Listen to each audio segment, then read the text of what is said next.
हरिओम, राधे राधे। मैं हरिओम चैनल से शशि थी। मैं ये आज आपको अपरा एकादशी के विषय में बताना चाहती हूँ। सबसे पहले तो आप कंफ्यूज रहते हैं कि 12 तारीख को है कि 13 तारीख को है।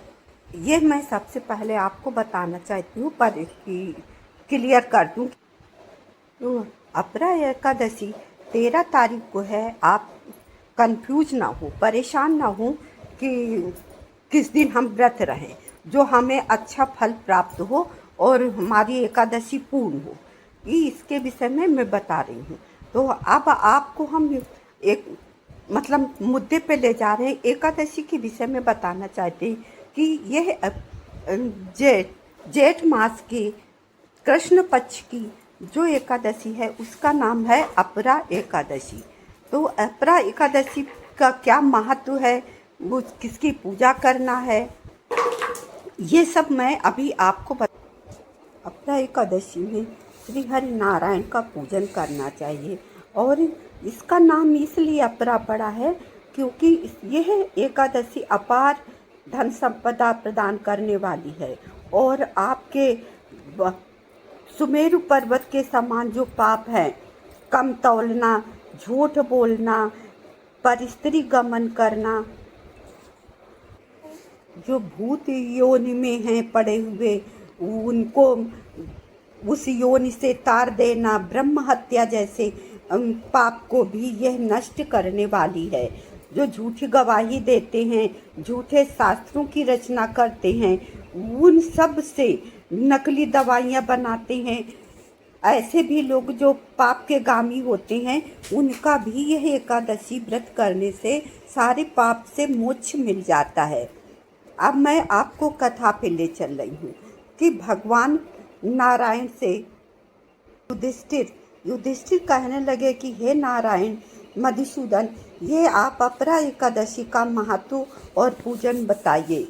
ये जो ज्येष्ठ मास में एकादशी पड़ती है उसके विषय में। तो श्री कृष्ण बोले, हे राजन, इस एकादशी का नाम अपरा एकादशी है क्योंकि यह अपार धन संपदा देने वाली है। इस वजह से इस एकादशी का नाम अपरा रखा गया है।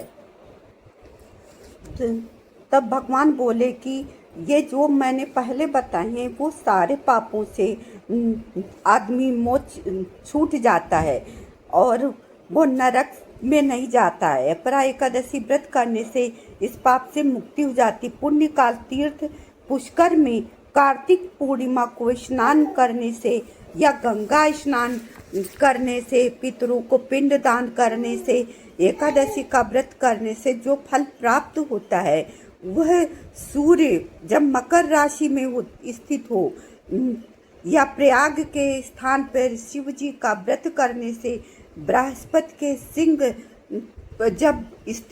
सिंह राशि पर जब बृहस्पति स्थित हो तो गोदावरी नदी के में स्नान करने से, कुंभ में केदारनाथ तथा बद्री आश्रम की यात्रा करने से, सूर्य ग्रहण में कुरुक्षेत्र में स्नान करने से, अथवा घोड़ा हाथी दान करने से, गाय दान करने से, स्वर्ण दान करने से और अर्ध प्रसूता की ब्याई हुई ना गाय, ऐसी गाय का दान करने से जो फल प्राप्त होता है वह फल इस एकादशी के व्रत के करने से प्राप्त होता है। यह पाप रूपी वृक्ष को काटने के लिए कुल्हाड़ी का काम करती है और पाप रूपी ईंधन को जलाने के लिए ये अग्नि का काम करती है।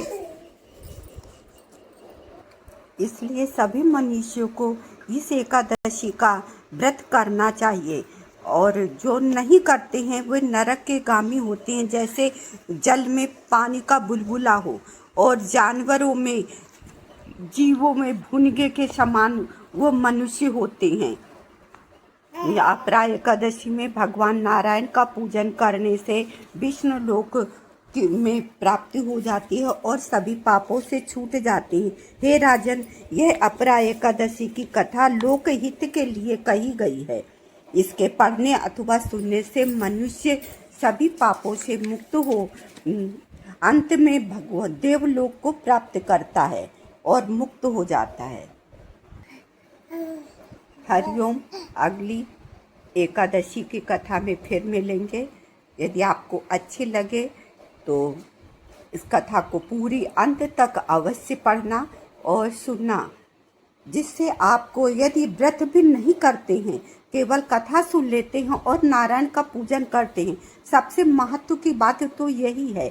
व्रत रहना, नारायण नहीं कहते हैं कि आप रोगी हैं फिर भी व्रत रहें, आप परेशान हैं फिर भी व्रत रहें, ऐसा कुछ नहीं। नारायण कहते हैं केवल मन से ईश्वर की पूजा करो, वही सच्ची पूजा कथा है।